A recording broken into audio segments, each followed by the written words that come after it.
කැනඩාවෙන් පිඹුරු පෙටියක් අරන් හදාගමුද?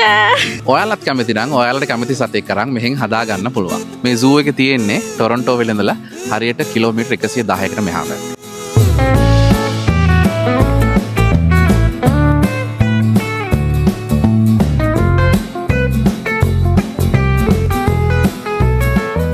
අද මම ආවා පීටර්බරෝ සූ එකට. ලස්සනම දේ කිව්වොත් මේ සූ එක සම්පූර්ණයෙන්ම ෆ්‍රී. සහ මේක ලොකු සූ එකක් නෙමෙයි. ලංකාවේ තියෙන වගේ ලොකු සූ එකක් නෙමෙයි. ගොඩක් සත්තුත් නැහැ. හැබැයි ලස්සන චූටි සූ එකක්.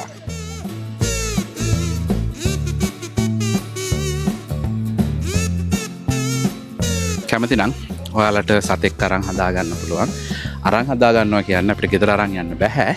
මෙයාලා මෙතනට ඇවිල්ලා මෙයාලගේ ලිස්ට් එකේ ඉන්න සත්තු අපිට බාර අරන් එයාලට එයාලගේ කෑම වේදන් ඒ වගේ එයාලට අවශ්‍ය වේදන් අපිට දරන්න පුළුවන්.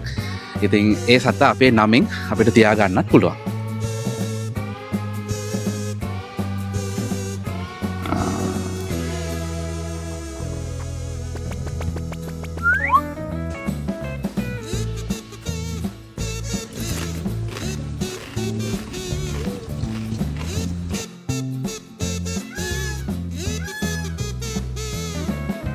ඒ වගේම තමයි මේ පාක් එකේ තියෙන ගොඩක් දේවල් සමහර පවුලේ අය යාළගේ පවුලේ ඉන්න අය වෙනුවෙන් පරිත්‍යාග කරපු දේවල්. සාමාන්‍යයෙන් මේස, බංකු, සමහර කූඩු මේ වගේ දේවල් එයාලගේ නමින් මේ සූ එකට බාර දීලා තියෙන්නේ. මෙන්න මේ බංකුවත් එක්කෙනෙක් ඩොනේට් කරපු එකක්. මං කවදාවත් කියන්නේ නැහැ සත්තු කූඩු කරලා හදන්න ඕනේ කියලා. මාත් ඒකට කැමති නැහැ හේතුව සත්තු ඉන්න ඕනේ එයාලට අයිති තැන්වල.